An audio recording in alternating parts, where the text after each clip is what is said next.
Information security works best when you pause, think, and act. Common sense and smart thinking can protect information sometimes even better than technology can.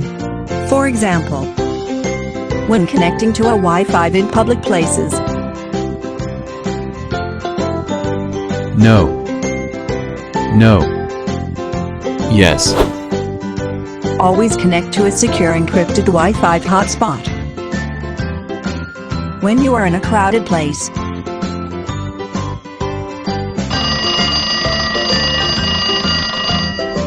Hello. Sir, what's the final price we are bidding for the contract? Give me a moment. Never discuss sensitive business information in a crowded place. When you leave your work desk.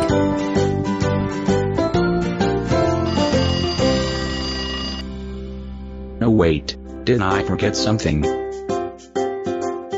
Always lock your computer screen when you are leaving your work desk. While participating in social media.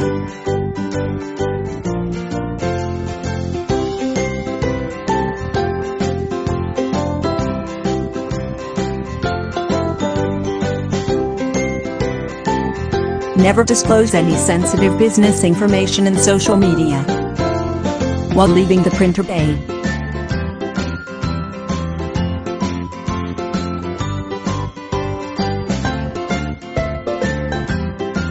Pick up all the printouts immediately after printing. Do not leave it unattended. As you can see, you don't need technology to protect information all the time. All you need to do is pause, think, and act.